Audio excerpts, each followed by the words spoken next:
그렇죠. 굉장히 오래간만에 본 분들도 많습니다. 아직도 3달 동안 한 번도 못 본 성도들도 있습니다. 하지만 어느 곳에 있든지 우리가 서로 이 마음의 거리만큼은 누구보다도 가까운 우리 교회와 성도가 되기를 바랍니다. 이제 오늘 요한복음 5장의 말씀을 가지고 참된 소망이 되신 주님, 또 주에 대한 말씀을 가지고 보려고 합니다.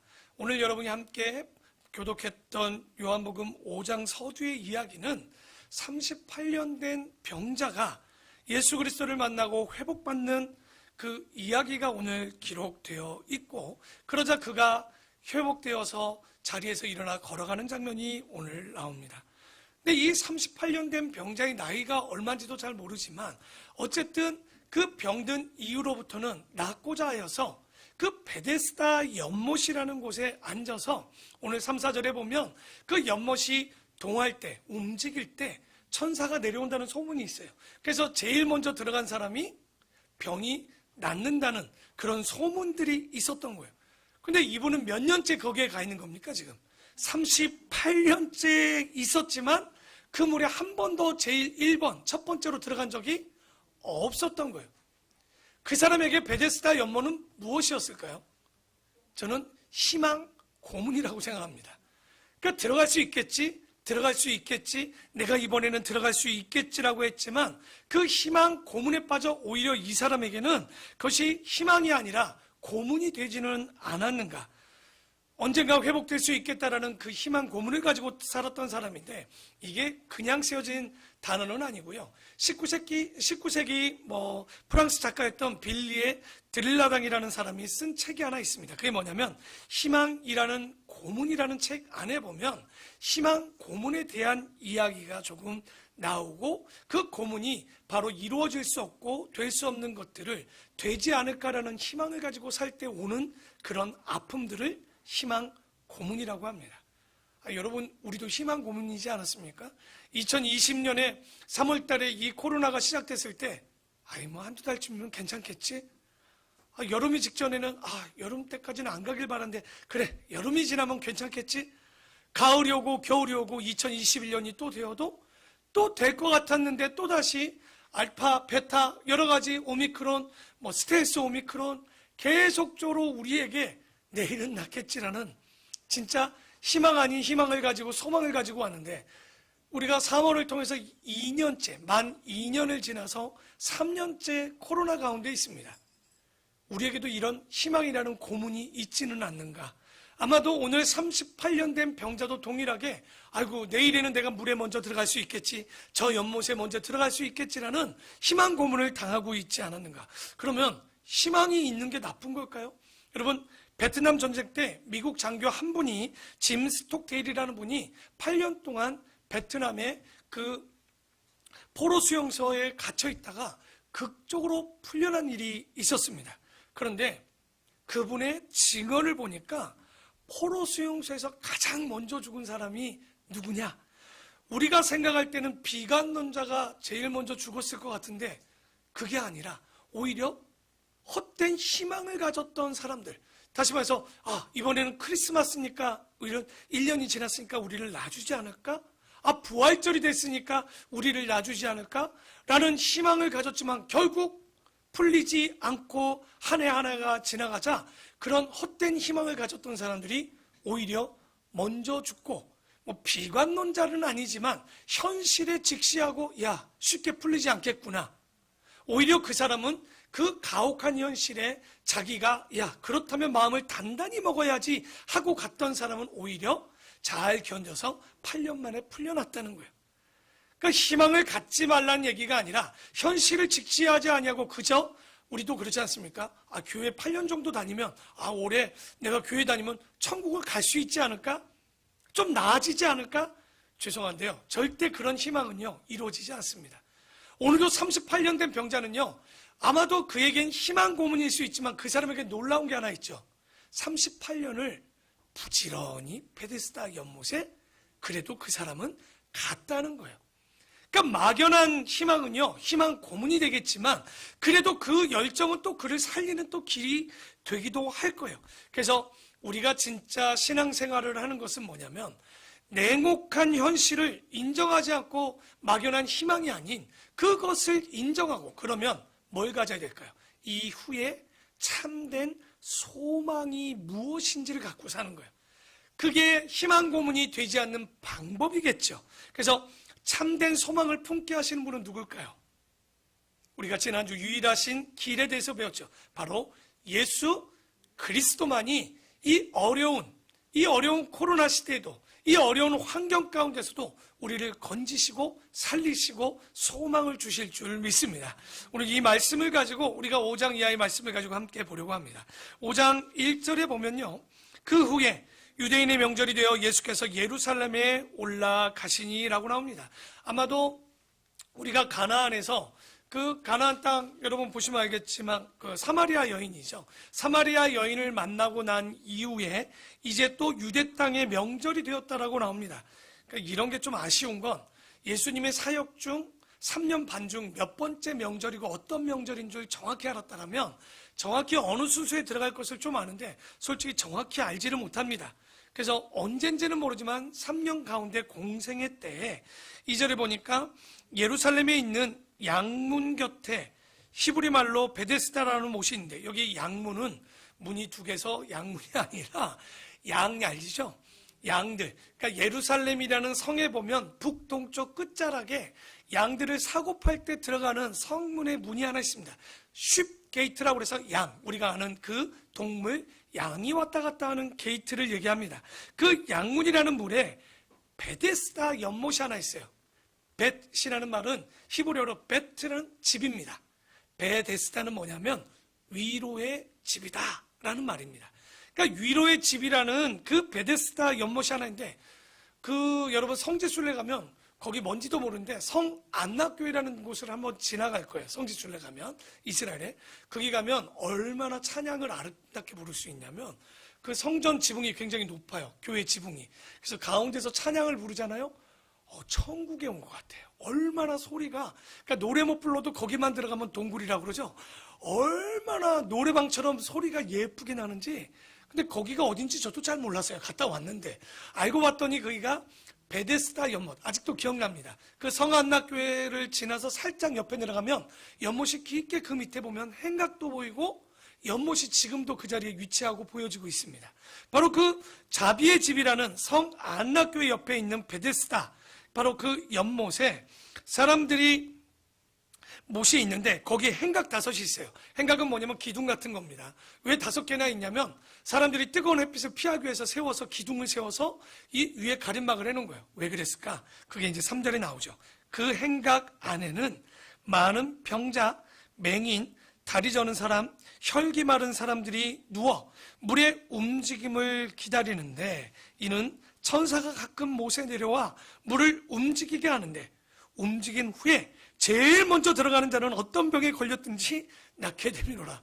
이 가로 열고 가로 닫고 큰 가로 있죠? 그건 원래 성경 원본에는 없는 거예요.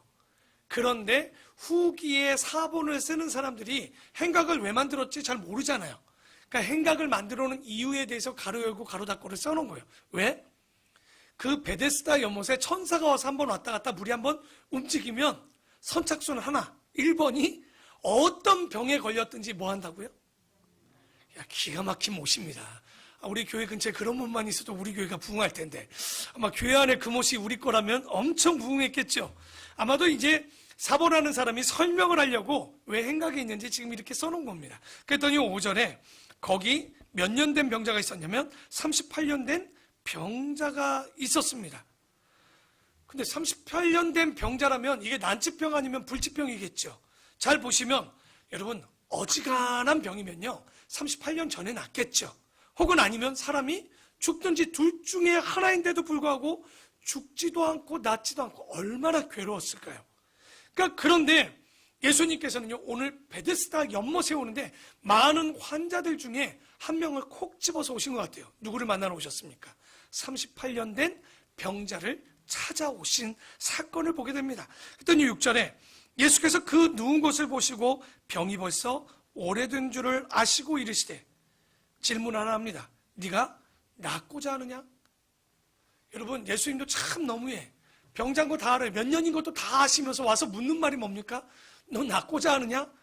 이게 말하면 뭐가 말입니까? 당연히 낳고자 하지요. 그러니까 저도 주례를 종종 쓰거든요. 그러면 신랑은 신부를 사랑합니까? 이거 굉장히 웃긴 질문이에요. 왜 그러죠? 사랑하니까 결혼하지. 그런데 목사가 거기서 묻는다고 사랑하십니까? 이 말하고 똑같은 얘기를 예수님도 한번 하신 거예요. 그의 의지를 좀 물어본 것 같아요. 낳고자 하느냐? 그러니까 이 사람이 당연히 병 낫고 싶죠. 그랬더니 부질없는 질문이지만 그 38년 된 그 사람에게 이 질문하는 이유가 뭘까요? 아마도 이 사람은 물이 동하기만을, 움직이기만을 기다렸는데 근데 자기가 들어가려면 누가 제일 먼저 들어갔을까요? 자기보다 몸이 빠르거나 병이 덜 걸린 사람이 먼저 들어갔겠죠. 뭐 그때는 배려가 없습니다. 여러분, 먹을 것이 없을 때 줄 서서 밥 먹던가요? 그러지 않아요. 빨리 가서 먹는 사람이 선착순이기 때문에 이때도 마찬가지로 38년을 지켰지만 들어가지 못했던 거예요. 아마도 제가 볼 때 예수님께서는 그 38년 동안 들어가지도 못하면서 그 자리를 지키는 그 사람의 부지런함 때문에 감동하지 않았을까? 저는 좀 그 생각은 좀 듭니다. 그랬더니 7절에 이 질문의 대답이 또 굉장히 재밌습니다. 병자가 대답하되 주여 물이 움직일 때 나를 못에 넣어주는 사람이 없어 내가 가는 동안에 다른 사람이 먼저 내려갔네요 라고 얘기합니다. 대답이 굉장히 웃깁니다. 왜냐하면 6절에 뭐라고 질문했죠? 아, 낳고자 원하냐? 그럼 뭐라고 대답하면 돼요? 아, 네, 그런데요. 그런데 뭐라고 얘기합니까? 제가 저 우물에 들어가야 되는데 그 우물에 나를 넣어주는 사람이 없어서 못 들어간다는 거예요. 내가 그래서 한 번도 선착순에 1번 해본 적이 없다고.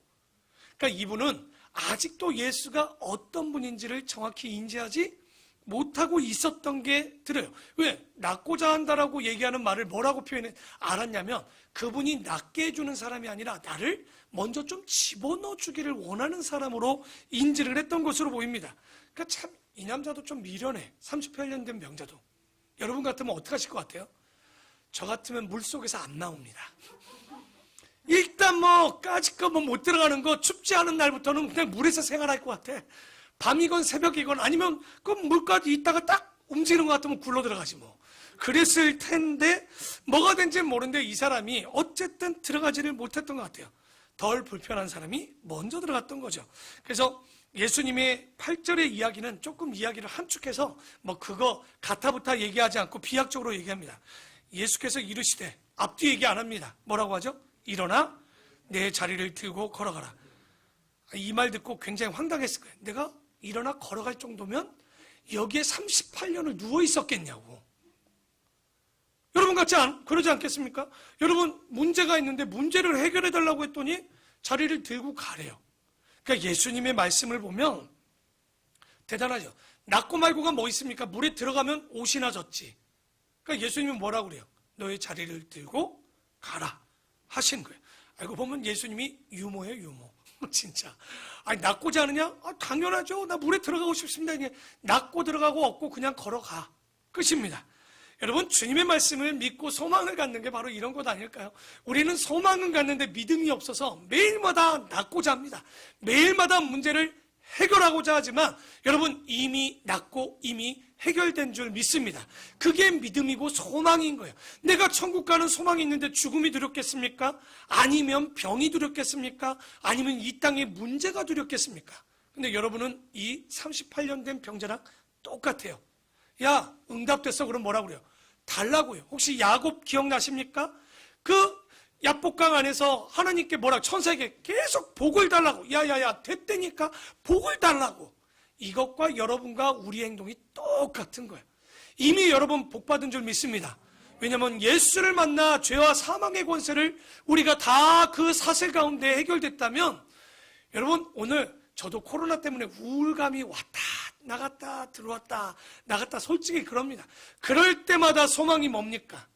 그래도 예배할 수 있고 그래도 주님을 믿을 수 있다는 소망.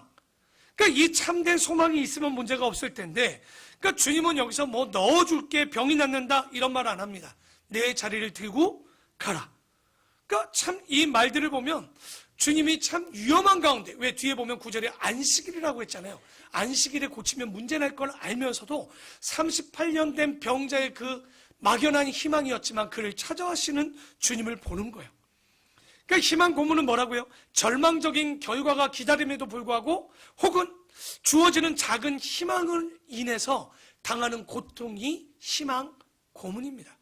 솔직히 38년 된 병자는요, 희망이 없어요. 38년이 안 됐는데 이제 되겠습니까? 그럼 여러분에게 묻습니다. 여러분은 희망 고문이 그런 희망 고문 같은 게 있나요? 믿는 자에게는 희망 고문이 없습니다. 왜냐하면 죽음의 문제, 병의 문제, 환경의 문제를 이미 해결해 주신 거예요. 여러분 지금 학교 가는 게 문제입니까? 여러분 떨어질 수 있어요. 그런 거 부담스러워하지 마세요. 아니 사업하다 망할 수 있어요. 근데 왜 우울감과 공황장애가 오는 줄 압니까? 나는 병이 안 걸릴 줄 알고, 나는 공황장애가 안 걸릴 줄 알고. 제 선배 목사님들 아마 그 아세성교회 우리 감찰의 소속의 목사님들이 제가 처음 개척했을 때 2년째 부산을 한번 목사님들과 가족들이 간 일이 있어요. 근데 저녁에 선배 목사님들이 저랑 이성일 목사님을 부르더니 막 맛있는 걸 사주셨어요. 아이스크림 아직도 기억나. 부산 앞바다에 아이스크림을 사주고 뭐라고 했냐면 나 우울증 때문에 죽을 것 같아요, 황 목사. 그러는 거예요. 선배 목사님들이. 속으로만 그랬죠. 저분들 영성이 약해. 어떻게 목사가 우울할 수 있어? 그랬더니 자신들의 우울감에 있었던 일들을 막 나열하는데 내가 저분들은 조금 존경하기가 어렵겠다 생각을 했거든요. 근데 뒤에 알았죠. 이분들이 참 좋은 목회자였고 그 우울감이 온다는 사실이 저에게 어떤 희망을 줬는지 압니까? 목회자도 뭐 할 수 있다? 우울할 수 있다는 걸 인정하기 시작했습니다. 우울감이 오는구나. 아니나 다를까 6, 7년쯤 되는데 제가 목회를 하는데 제가 굉장히 얼굴만 봐도 밝은 사람 아닙니까? 왠지 옛날에 기억나요. 우리 이남순 집사님 저보고 목사님은 고민이 하나도 없어 보여요. 제가 고민이 없겠습니까? 근데 주신 은혜가 얼마나 감사한지 없어 보여요, 보이기는. 그러나 우울감이 온다는 얘기예요. 그런데 아마도 몇 년 전에 그 얘기를 듣지 않았으면 그럴 수 있을까 했는데 그럴 수 있다는 걸 인지하는 순간 인정했고 걸릴 수 있구나. 병 걸리겠구나. 공황장애도 올 수 있겠구나. 어려울 수도 있겠구나를 갖는 거예요. 그러나 믿음은 여기서 끝나면 그건 고문이죠. 그러나 그런 가운데서도 우울해도 주님이 계시면 돼요. 저는 그렇게 생각합니다. 아무리 공황장애 올 수 있어요. 주님이 계시면 돼요. 사업 조금 어려울 수 있어요. 주님이 계시면 돼요. 죽음? 여러분 며칠 전에 이어령 교수님 아마 그의 딸을 통해서 거듭났던 아마도 우리 대한민국을 대표하는 여러 가지 말은 있지만 학자라면 학자라고 할 수 있는 진짜 대표적인 학자가 이어령 교수님입니다. 그분이 믿음이 없다가 딸을 통해서 믿음을 갖고 거듭남을 받고 세례까지 받았어요. 근데 이분이 돌아가실 때 얼마나 놀라운 줄 압니까? 죽음이 기대된다라고 하셨어요. 이분은 자기가 경험하지 않는. 왜 죽음이 기대될까요? 그분은 참 소망을 갖고 있었기 때문에 죽음에 대해서 두렵지만 두렵지 않다라고 얘기했어요. 그리고 그분이 돌아가시기 전에 30분 전에 뭐 했는 줄 압니까? 영상통화를 통해서 자기 손자들과 손녀들에게 할아버지가 빠이빠이 하고 그리고 30분 뒤에 돌아가셨다는 그런 뉴스를 제가 접했습니다. 여러분 그게 가능할까요? 죽음 앞에 여러분도 그렇게 자유하면서 웃을 수 있으면서 가족들과 이렇게 인사할 수 있을까요? 아마 믿음이 없다면 그런 일들은 결코 쉽지 않았을 거예요. 그러니 여러분 두려워할 거 없어요. 코로나요? 한 해 더 갈 수 있어요. 예전에는 끝났으면 좋겠지 했는데 별로 그게 이제 두렵지 않습니다. 그렇죠? 코로나가 걸릴 수도 있습니다. 그러나 이 두려움에 휩싸이는 것은 그저 나음에 나아서 우리가 마스크 벗겠지라는 희망만 갖고 있는 고문이 될 수 있는 거예요. 그런데 여러분 마스크 써서 좋은 것도 있잖아요. 숨도 조절해주고 오히려 나에게 이런 나쁜 것도 막아주고 하지만 그 가운데 뭐가 있어야 되는 거예요? 소망이 있어야 되는 거예요. 그 소망은 죽음과 병과 모든 문제 가운데 우리에게 뭘 주냐? 바로 날마다 작은 승리를 할 수 있는 소망을 주시는 거예요. 그 참된 소망을 갖는 참된 그 주님을 만나는 우리 귀한 성도들이 되기를 부탁을 드립니다. 정말 그 주님을 만나게 되면 이 병자에게도 그런 기쁨이 있었고 진짜 참된 소망이 되신 주님을 만남을 통해서 그가 병을 낫게 됩니다. 그러자 9절에 그 사람이 곧 나와서 자리를 들고 걸어가니라. 이 날은 어떤 날이라고 소개합니까? 안식일이죠. 이게 문제입니다. 왜냐하면 유대인들은요, 바리새인들은 안식일에 병 고치면 이걸 뭘로 봤죠? 일로 봤단 말이에요. 바리새인들은 주일날 사람을 안식일날 병 낫게 하면 안 돼요. 그러니까 거리 곱하기 질량 곱하기 거리가 1이지 않습니까? 그 사람을 찾아가서 어느 거리를 가서 병 낫게 하는 것도 1이라고 봐요. 죽지 않을 것 같으면, 죽을 것 같으면 죽지 않게 그 하루만 좀 놔두고 안식일 다음날 병을 고칩니다. 그러니까 쓸데없는 법에 걸려서 진리 안에 자유하지 못하는 사람들이에요. 그러니 예수님이 주일마다 사람을 고치고 먹이는 일이 얼마나 탐탁지 않았을까요? 그럼에도 불구하고 그 38년 된 병자를 찾아갔습니다. 그랬더니 10절에 유대인들이 병 나은 사람에게 이르되 안식일인데 야 네가 자리를 들고 가는 것이 옳지 아니하니라. 그러니까 38년 된 병자가 지금 뭘 가지고 지금 시비를 거는 겁니까? 자리를 가지고 자기 집으로 돌아간 걸 바리새인들은 병 낫고 안 낫고의 문제는 관심도 없어. 지금 그게 뭐라는 얘기예요? 그 사람들 입장에서는 이랬다고요. 이렇게 째째해요. 세상에 병 나았으면 축하를 해줘야지. 그 자리를 가지고 집으로 돌아갔다고 해서 지금 뭐라고 하고 어떻게 니들이 그런 일들을 할 수 있냐라고 그들에게 타박하는 거죠. 그랬더니 11절에 대답하되 나를 낫게 한 그가 자리를 들고 걸어가라 하더라 하니 그들이 묻되 너에게 자리를 들고 걸어가라 한 사람이 누구냐 하되 고침을 받은 사람은 그가 누구인지 알지 못하니 이는 거기 사람이 많음으로 예수께서 이미 피하셨다는 거예요. 왜? 지금은 예수님이 문제를 일으킬 때가 아니에요. 그들에게 나타날 때가 아닌 것 같아요. 그러니까 사역 말기쯤은 아닌 것 같아요. 어쨌든 보이기보다는 그저 문제가 되지 않도록 살짝 피해왔는데 그런데 예수님의 사랑이 이렇게 큽니다. 말썽이 날 줄 알면서도 그 사람을 도와준 거예요. 지금. 그게 왜? 38년이나 그러고 있었으니까. 그 후에 예수께서 다시 성전에서 그 사람을 만나 이르시되 빨간 글씨만 여러분이 14절 한번 읽어볼까요? 시작.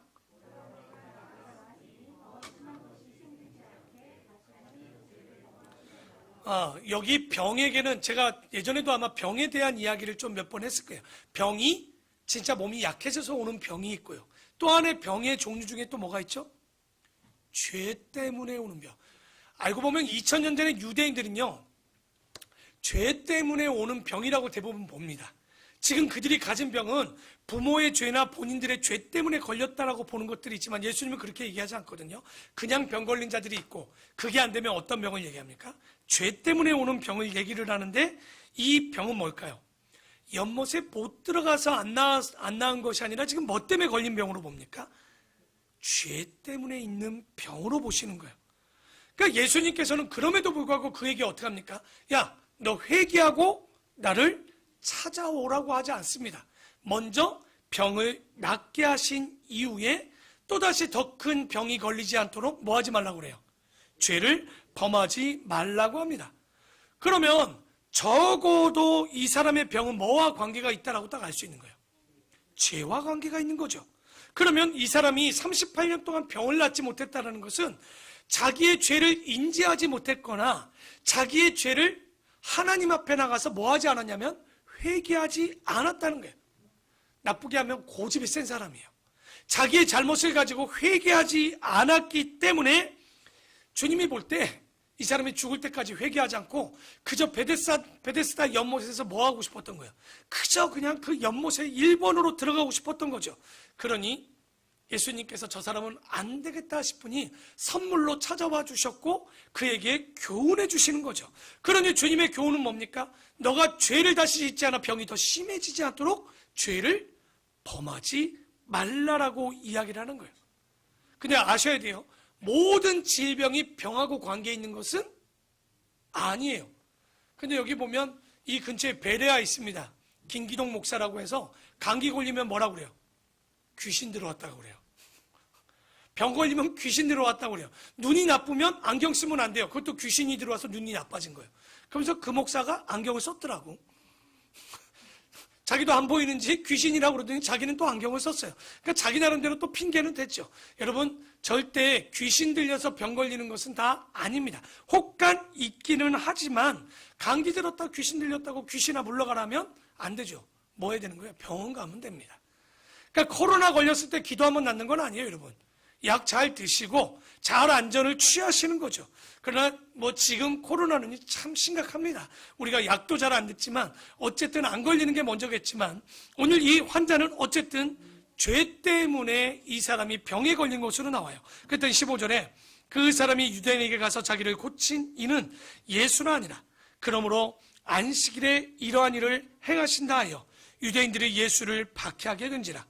예수께서 그들에게 이르시되 내 아버지께서 이제까지 일하시니 나도 일한다. 줄 한번 쳐볼까요? 왜 안식일에 일하냐라고 따졌더니 예수님이 얘기합니다. 내 아버지께서 이제까지 일하시니 나도 일한다. 제가 요한복음을 볼 때 그 관점과 시점을 잘 보라고 그랬죠. 요한은 예수님이 누구라는 걸 지금 알려주고 싶은 거예요. 하나님의 아들이요. 더 나아가서 그 아들이 누구시다? 하나님이시다까지 보여주고 싶은 거죠.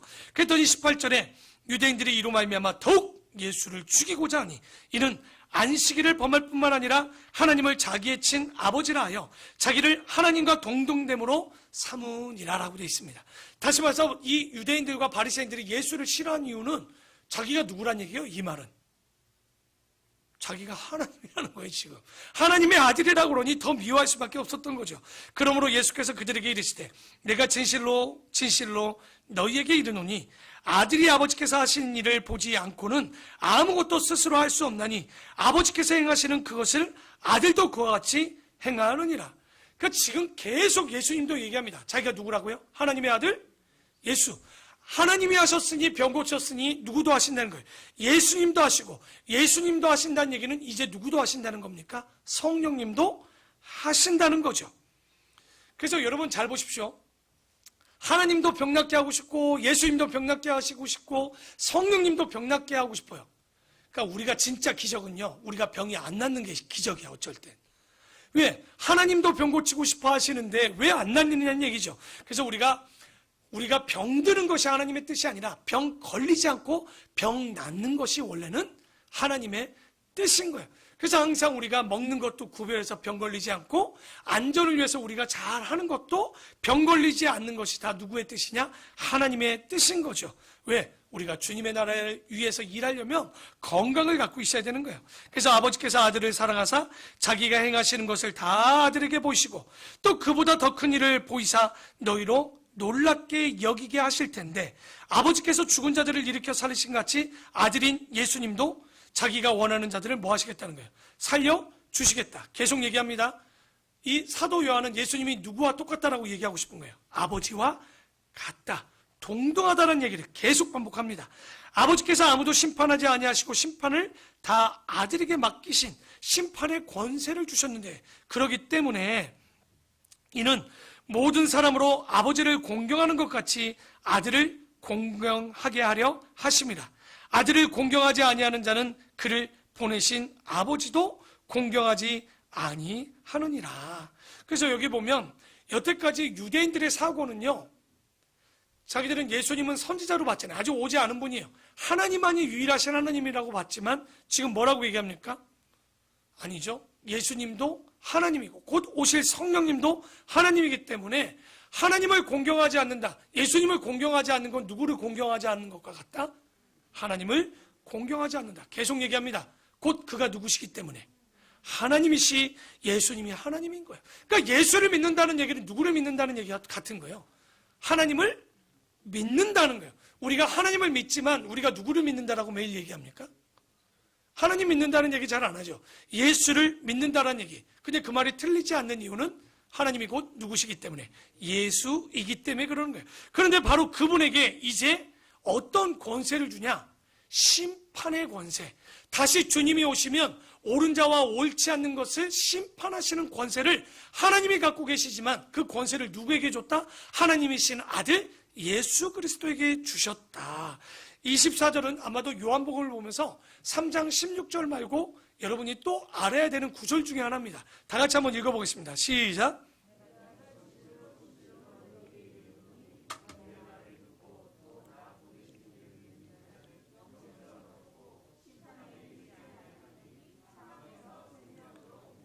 줄 하나 칩시다. 내 말을 잘 듣고. 그러니까 1번 여러분 출애굽기 19장 5, 6절 너희가 내 말을 잘 듣고 난 이후에 그 다음에 하나님의 백성의 선택을 해주셨던 것처럼 여러분 믿음은 제일 먼저 뭐 하셔야 되는 거예요? 일단 들어야지 믿든지 말든지 할 것 아닙니까? 내 말을 잘 듣고 그 다음 뭐 하는 거예요? 또 나 보내신 자를 믿는 자는 뭐를 얻었고요? 그러니까 여러분 이 말씀도 되게 중요합니다. 영생은 언제 하는 거예요? 죽으면 하는 게 아니에요. 예수를 믿는 그 순간부터 여러분 영생의 복이 시작되는 거예요. 그래서 영생을 얻을 것이가 아니고 이미 뭐라고 합니까? 믿으면 얻었다는 거예요. 얻었다는 거. 믿게 되면 과거가 돼버린 거예요. 현재와 과거가 되는 거죠. 그리고 너희가 심판에 이르지 아니하나니 어떤 복을 받냐? 아까 얘기했죠. 우리에게 참된 소망은 뭐라고요? 사망에서 생명으로 옮기셨다는 거죠. 언제? 지금 믿는 이 순간, 그 말씀을 듣고 믿는 순간 우리가 바로 주님 앞에 영생을 하게 되는, 여러분 예수님의 말씀이 다 옳다라는 것, 참되다는 건 누구도 부인할 수 없습니다. 아무리 똑똑한 철학자여도 예수님의 말씀을 반박할 수가 없는 거예요. 그렇고 그 말씀을 그대로 따르기는 쉽지 않겠지만, 그러기에 우리가 먼저 해야 되는 일은 뭐냐? 잘 듣는 말씀. 이것이 굉장히 중요하죠. 그래서 25절에 진실로 너희에게 이르노니 죽은 자들이 하나님의 아들의 음성을 들을 때가 오나니 곧 이때라. 이 말씀을 듣는 자들은 다 살아날 것이고, 아버지께서 자기 속에 생명이 있음 같이 아들에게도 생명을 주어 그 속에 있게 하셨고, 또 인자됨으로 말미암아, 그러니까 예수님이 이 땅에 사람이 되심으로 말미암아 그 예수님에게 심판하는 권한을 하나님께서 주셨다. 여러분 교회 처음 믿을 때 여러분 제일 어려운 게 뭔지 혹시 아십니까? 하나님과 예수님과 성령이 있어요. 근데 예수님을 대부분 우리는 뭐라고 불러요? 하나님의? 그러면 자, 하나님은 왠지 할아버지 같고 예수님은 좀 젊은 청년 같아.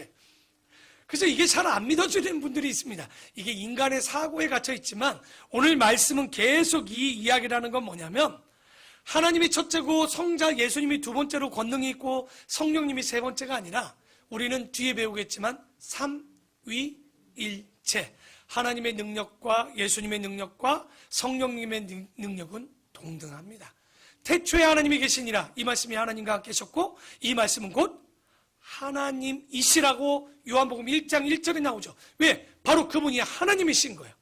그러니까 이런 말씀들을 그냥 지나치지 마시고 바로 하나님과 성령님과 예수님이 이런 권능과 능력이 동격이라는 것을 계속 이야기하고 있습니다. 그래서 이를 놀랍게 여기지 말라. 무덤 속에 있는 자가 다 그의 음성을 들을 때가 오나니 선한 일을 행하는 자는 생명의 부활로, 악한 일을 행한 자는 심판의 부활로 나오니라. 그래서 여러분 생명의 부활로 나오는 자들의 특징이 뭡니까? 먼저는 뭐 해야 되는 거예요? 그 사람들은 예수를 믿는 자죠. 그러니까 예수를 믿는 자들이 선한 일을 행했다는 거지. 잘 보셔요. 예수를 믿었다고 해서 내가 죄를 지어도 구원받는다, 이런 말은 아닙니다. 그러니까 예수를 믿는데 선한 행위가 나오지 않는다면, 거꾸로 얘기하면 이 사람은 예수를 믿는 걸까요? 안 믿는 걸까요? 그러니까 교회 다니면서 예수 믿는데 삶이 개판이다. 다시 말씀드릴게요. 그 사람은 종교인이나 그리스도인은 아닌 거예요. 신앙생활을 하면서 우리가 예수를 믿는다는 얘기는 꼭 뭐의 열매가 나타나야 되냐면 선한 행위의 열매를 맺을 수밖에 없는 거죠. 그러니까 예수님도 얘기합니다. 너희가 서기관이나 바리새인들보다 못하면 절대 뭐 받지 못한다는 거예요. 구원을 받지 못하게 되지 않는가. 그러니까 우리가 좋아하는 말은 하나 있어요. 믿음으로 의롭다 칭함을 받겠지만, 그러나 의롭다 칭함 받았다고 해서 행위가 따라지지 않는다면 그것은 절대 뭡니까? 우리가 야고보가 얘기하죠. 열매 없는 믿음은 뭐가 되는 거예요? 죽은 믿음이라고 하는 거예요. 그러니까 예수 믿는데 여러분 우리의 삶이 분명히 그 밑바닥에 그 삶대로 살아내야 되는 선한 행위의 열매가 가득해야 되겠죠. 행함이 없는 믿음은 죽은 믿음입니다. 그러면 물어보겠습니다. 그 행함은 뭘까요? 사랑의 실천입니다. 왜냐하면 하나님은 사랑이기 때문에 그 사랑을 전하는 거예요. 적도 그래서 예수님 얘기하죠. 오른뺨을 맞으면 왼뺨을 내놓고 원수를 사랑하라고 얘기하는 거예요. 그래서 믿음이 어려운 거예요. 그냥 예수 믿는다, 교회 온다 이런 문제가 아닙니다. 그래서 30절에 보면 이제 내가 아무것도 스스로 할 수 없노라. 듣는 대로 심판하노니 나는 나의 뜻대로 하지 않아요. 예수님이랄지라도 하나님의 뜻대로 하고 나를 보내신 이의 뜻대로 하려 하므로 내 심판은 그러기 때문에 의로울 수밖에 없구나. 내가 만일 나를 위하여 증언하면 내 증언은, 그러니까 내가 의롭다라고 말로만 얘기하면 그게 증언이 되겠습니까? 그게 아니라 나를 위하여 증언하시는 이가 따로 있으니 나를 위하여 증언하시는 이는 그 증언이 참된 줄로 알아. 다시 말해서 예수님께서 하나님의 뜻을 이루기 위해서 이 땅에 오셨는데 그것이 참되다라고 증언해 줄 것은 본인이 아니라 누가 참되게 해주시겠다는 거예요. 하나님께서 확증해 주실 것이고, 너희가 요한에게 사람을 보내며 요한이 진리에 대해서 증언했겠지. 그러나 나는 사람에게 증언을 취하지 아니하노라. 다만 이 말을 하는 것은 너희로 구원을 받게 하려 하는 것인데, 요한은 켜서 비추는 등불이겠지. 그러나 너희가 한때 그 빛에 즐거이 있기를 원하였거니와 내게는 요한의 증거보다 더 큰 증거가 있으니 아버지께서 내게 주사 이루게 하시는 역사, 곧 내게 하는 그 역사가 아버지께서 나를 보내신 것을 나를 위하여 증언하시는, 이 역사는 뭐냐면 하나님께서 나를 위해서 내가 하는 행위, 역사는 행위를 얘기합니다. 에르곤이라는 말씀인데요, 행실이나 행위. 세례 요한은 이적과 표적도 한 게 없죠. 그러나 예수님을 메시아로 그가 알아봤겠지만 예수님은요, 잘 보십시오, 세례 요한보다 충분히 더 많은 이적과 표적과 행동을 통해서 믿음을 갖게 되고, 그 믿음은 하나님의 뜻을 이루기 위해서 하셨다는 거예요. 그러니까 이 예수님의 행위, 예수님이 일할 수 있는 걸 누가 확증해 주느냐? 30절 이하는 그거 하는 거예요. 예수님을 믿을 수 있는 이 증언, 예수가 하나님이라는 이 증언을 누가 증인이 되어 주셨냐? 바로 하나님이 확증을 해 주셨기에 예수님이 그 일을 하고 계신다는 거예요. 그러니까 이 시대는 당연하지만 예수님 때는 예수님이 누군지를 몰랐기 때문에 그들이 믿고 따르는 하나님이 확증했다라는 이 말씀은 믿는 자들에게는 정말 큰 힘이 되는 거죠. 그러니까 예수님의 의지와 자기의 힘이 아니라 그 모든 일들은 누구의 일을 이루게 하시기 때문에 하나님의 일들을, 그 일들을 하시기 때문에 하나님께서 확증해 주셨다는 말을 하고 있는 거예요. 조금 어려울 수 있습니다. 그러나 이제 그런 말이고요. 6절까지 했죠? 7절이죠? 7절에 보면 또한 나를 보내신 아버지께서 친히 나를 위하여 증언하셨느니라. 너희는 아무 때에도 그 음성을 듣지 못하였고 그 형상을 보지 못하였으며 그 말씀이 너희 속에서 거하지 아니하니 이는 그가 보내신 이를 믿지 아니함이라. 그러니까 깨닫는다는 것은 들어서 끝나는 게 아닙니다. 깨달아지고 믿어지고, 그러니까 안 믿어지면 여러분 들리지도 않습니다. 그러니까 오늘 이 시간 말씀이 들리는 분들은요, 나는 잘 못 믿겠어지만 실제 이미 여러분은 믿어지고 있는 거예요. 왜? 들리기 때문에 그 말을 듣는데, 근데 유대인들은 듣지도 않기 때문에 믿지도 않았고, 그래서 39절도 이 요한복음은 굉장히 좋은 말씀이 굉장히 많습니다. 자, 39절은 여러분이 한번 또 읽어볼게요. 시작.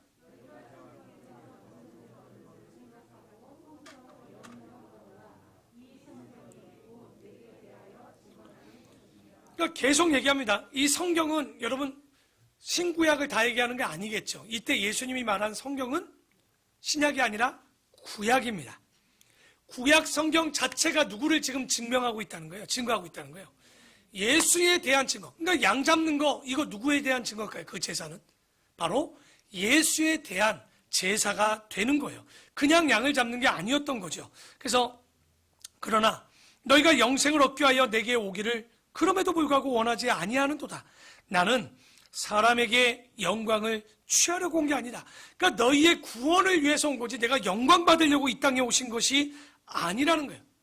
그러니까 예수님은요, 하나님께서 맡겨주신 이 사명을 완수하기 위해서 먼저 첫째 확실해야 되잖아요. 하나님의 확증을 받았고, 또 두 번째는 뭐였습니까? 성경이 그를 증거하고 있었고, 세 번째는 이제 모세와 요한 같은 사람들이 예수님의 그 일들에 대해서 확증해 줄 거란 말이에요. 그러면 우리는 이제 어디에 이르게 되느냐? 구원에 이르게 하기 위해 예수님이 오셨는데, 42절에 다만 하나님을 사랑하는 것이 너희 속에, 문제는 뭐라는 거예요? 그러니까 예수님을 확증하려고 성경도 주고 선지자도 보냈지만 문제는 뭐냐면 너희 마음에 뭐가 없다? 사랑이 없다라는 거예요. 그러니까 지금 보십시오. 유대인들이 뭐합니까? 하나님의 말씀을 듣지도 않아요. 믿는 것도 없어요. 더더욱이 지금 뭐라고 합니까? 사랑도 없는 거예요. 이 바리새인들이 까탈스러운, 얼마나 까탈스럽냐면, 여러분 지금도 유대인들은 안식일 날 엘리베이터 누를까요, 안 누를까요? 그들은 엘리베이터 누르지 않아요. 그럼 어떻게 해놓냐? 1층부터 50층이면 다 쓰게 해놔요. 왜? 누르면 일이니까. 얼마나 이 잘못된 율법이 그들을 제약하고 일하지 못하게 하느냐면, 그 안에 사랑도 없으면서 지금 뭐만 남아있는 거예요, 그들에게는? 형식만 남아있는 종교 법규가 오히려 그들을 꼼짝달싹하지 못하게 하는 거죠.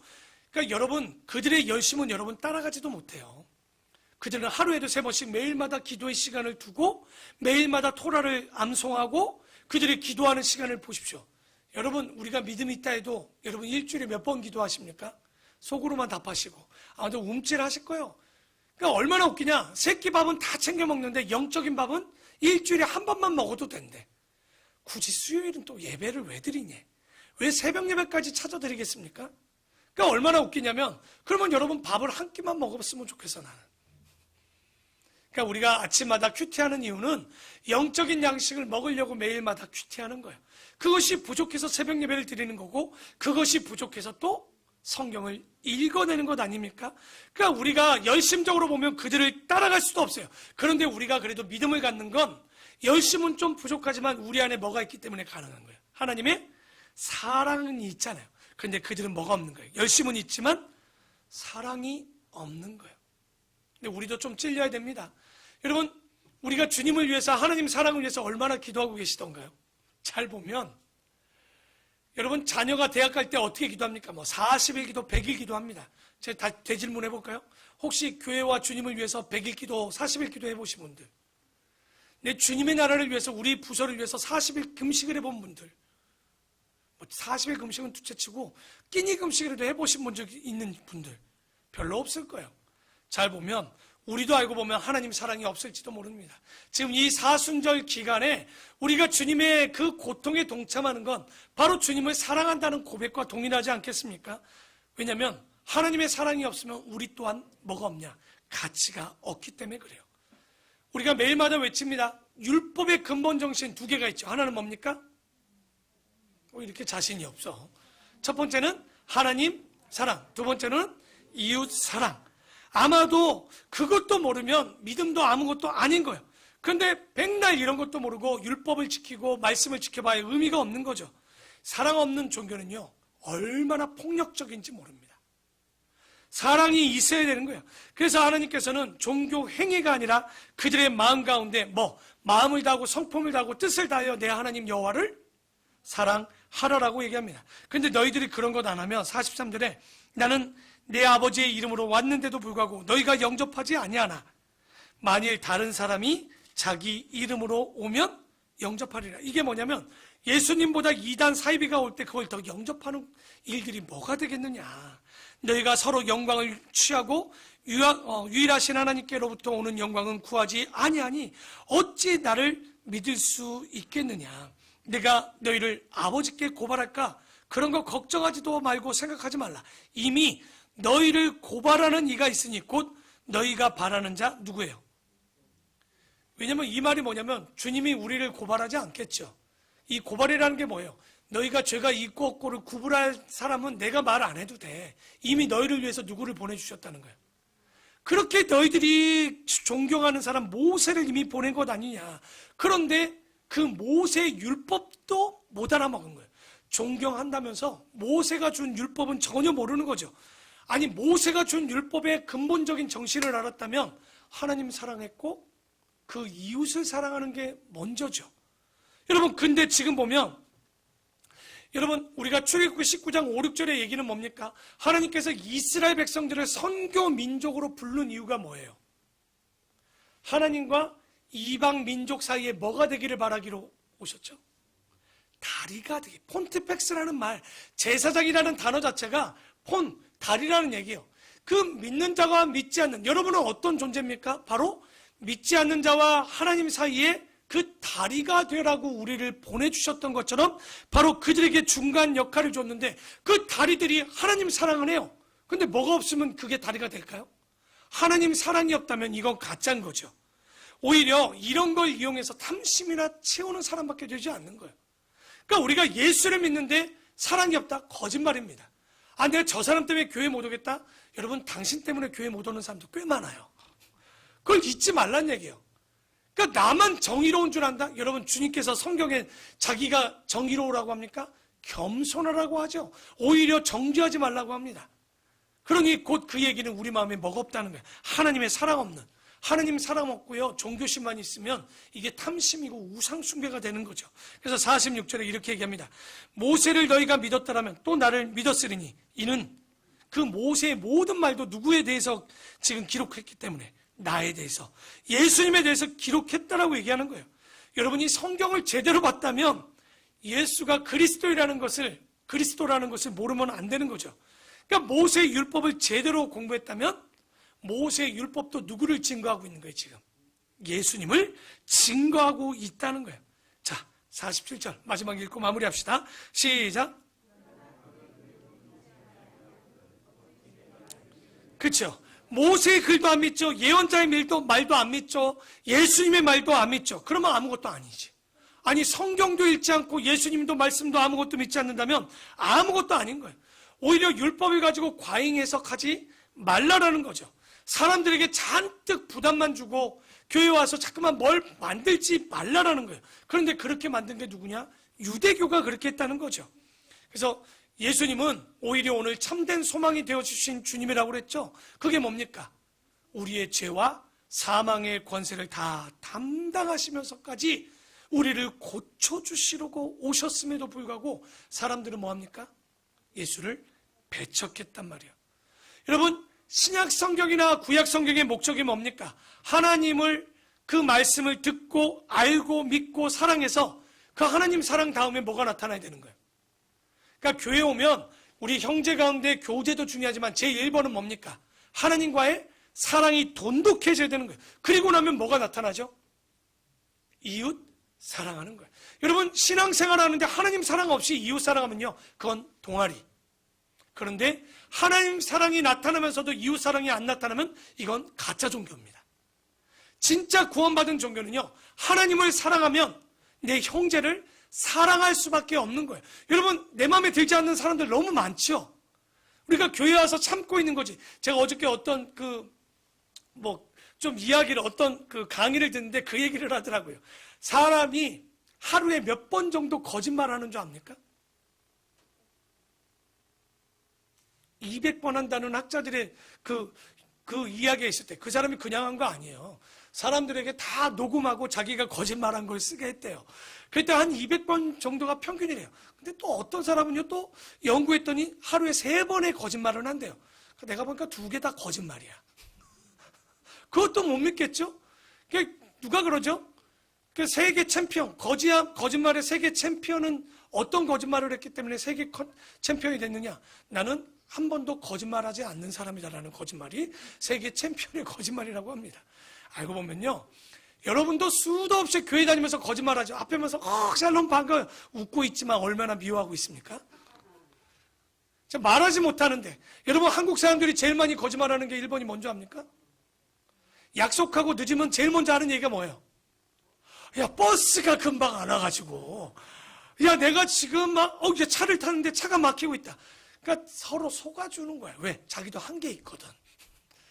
그러니까 우리가 보면 우리가 진실되지 못할지도 몰라요. 그럼에도 불구하고 그들을 사랑해주는 건 뭐예요? 바로 우리 가운데 뭐가 있기 때문에? 하나님의 사랑이 있기 때문에 그럴 수도 있지 하는 거죠. 여러분, 그래서 하나님을 믿고 하나님을 사랑하고 이웃을 사랑하고 그리고 생명이 있는 것을, 모든 것을 사랑하고 창조하신 하나님의 모든 것들을 사랑하면요, 사도 바울이 뭐라고 얘기합니까? 그런 사랑이 없으면 우리는 꽹과리에 지나지 않는다는 거예요. 뭐라고 얘기합니까? 바울이 얘기하죠. 천사의 방언이 아무리 아름다워도 그 안에 사랑이 없으면 아무것도 아니라고 바울은 얘기합니다. 여러분, 율법의 완성은 뭘까요? 사랑입니다. 율법이 아무리 법이 뛰어나도요, 사랑의 법을 넘어설 수 없습니다. 법대로 하셔야 하지만 실제는 그 안에 사랑 없는 법은 다 사람을 죽이는 법인 거예요. 진짜 율법의 완성은 사랑입니다. 사랑은 어떠한 것으로도 이겨내지 못해요. 그 사랑만이 최고의 것이 될 수밖에 없는 거죠. 그래서 너는 마음을 다하고 뜻을 다하고 힘을 다하여 내 하나님 여호와를 먼저는 사랑하고 내 이웃을 내 몸과 같이 사랑하라. 우리 교회 딱 하나 아시죠? 벽에 붙어있는 액자 하나 있죠. 좀 이따 교제실에 가시면 저 아름다운 그림 가운데 맨날 그거 그냥 지나치는 사람들이 있는데 다른 액자 놓지 마시고 그 딱 액자 하나 놓는 거예요. 바로 하나님 사랑과 이웃 사랑. 그 이웃도 내가 너희를 죽기까지 사랑한 것 같이 너희도 서로 사랑하라는 얘기입니다. 그런데 사람들은 얘기합니다. 그런데 율법을 폐기하래요. 율법을 폐기하라는 얘기는 하나님 사랑, 이웃 사랑을 폐기하라는 말과 똑같은 거예요. 율법은 절대 뭐만 폐기됐습니까? 모형만 폐기된 거예요. 성전이 없어지고 그리고 뭐가 사라졌습니까? 제사법은 살아갔지만 실제 율법은 우리는 뭐 해야 되는 거예요? 지금도 지켜내야 되는 거예요. 그래서 오늘 말씀을 정리하면서 오늘 여러분 한 주간 이렇게 살았으면 좋겠습니다. 참된 소망을 가진 여러분의 표정은 어떻게 될까요? 참된 소망을 가진 여러분의 환경은 어떻게 될까요? 환경에 아직도 좌지우지되는 분들이 있다면 여러분 딱 한 걸음만 뛰어서 보면 굉장히 세상이 재밌습니다. 그럴 수 있어요. 나 사랑한다고 하면서 나 미워하는 것도 다 알아요. 그런데 그럴 수 있어요. 왜? 그는 아직 나를 담은 그릇이 못됐기 때문에 그럴 수 있다는 생각을 가지고 보면요. 남편도 사랑스러워요. 원래 사랑스럽지만. 제가 재밌는 글을 봐서 그래요. 그러니까 뭐 영국 속담에 그런 글을 봐서 내가 되게 웃기더라고요. 일주일을 행복하려면 결혼하라고 그러더라고요. 그 말은 뭐예요? 일주일 뒤부터는 행복하지 않다는 얘기인가? 그냥 우스갯소리일 수도 있겠지만, 근데요, 믿음을 가지고 하나님의 사랑을 가지면요, 정말 평생 행복할 수 있습니다. 이 하나님의 사랑을 가지면요, 우리가 결혼뿐만 아니라 교회 생활도 평생 행복하는 거예요. 나의 삶이 행복할 수밖에 없는 거예요.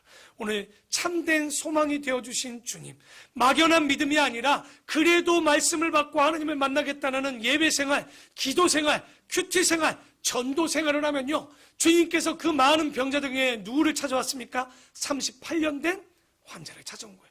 내가 믿음이 없어 보여도 여러분 예배의 자리, 기도의 자리, 말씀의 자리에 앉아보십시오. 주님은 여러분을 찾아가십니다. 그 참된 소망을 가진 분들은요, 하나님의 사랑이 넘치면요, 세상이 다 행복합니다. 내 옆에 있는 내 남편이, 내 부인이, 내 자녀가, 내 모든 목장이, 내 목자가, 우리 목사님이, 아니면 우리 모든 성도가 다 사랑스러워지는 거예요. 그게 가능한 건 어떨 때? 참된 소망이 되어주신 주님이 내 안에 있을 때 오늘 이 복이 다 여러분의 복인 줄 믿습니다. 이 코로나로 우리가 지친 이 시간에 지치지 마시고 참된 소망을 통해서 막연한 희망 고문이 아니라 참된 소망이 우리를 일으키고 나아가는 믿음을 가지고 우리가 마지막 이 코로나를 잘 이겨내는 여러분이 되기를 축원합니다. 우리 찬송가 91장 찬양 들으시면서 우리 함께 기도합시다. 조금 우리가 열정을 갖기를 원합니다. 주님, 코로나라고요? 두렵지 않게 하십시오. 정말 주님이 이 코로나가 아니라 내 안에 예수 없음을 두렵게 하시고 내가 예수만 가졌다면 어떠한 문제도 흔들리지 않는 믿음, 참된 소망 되신 주님을 갖는 그 38년 된 병자의 마음이 나의 마음 되고 소망을 갖게 해달라고 기도하시고, 여러분 러시아랑 우크라이나가 이제 15일째 전쟁 중에 있습니다. 누구도 행복하지 않습니다. 빨리 주님의 은혜로 그들 가운데 누가 되었든지 이 전쟁을 빨리 멈출 수 있도록 주님 간섭해달라고, 헛된 죽음이 없게 해달라고 기도해 주시고, 오늘도 우리가 대표 기도 때 얘기했지만 새로운 대통령이 뽑혔어요. 좋고 나쁜 거가 이제 필요하지 않습니다. 연합해서 대한민국이 믿는 나라로, 믿는 자들이 하나 되고 연합되어서 남녀가, 당들이 좌나 우나 하나 될 수 있는 나라가 될 수 있게 해달라고, 그리고 주변에 병든 자들을 위해서 또 함께 기도하며 우리 예수 그리스도의 사순절 가운데 소망을 품는 우리가 되게 해달라고, 우리 함께 우리 박수 치면서 91장 한번 우리 찬양합시다. 슬픈 마음이 있는 사람,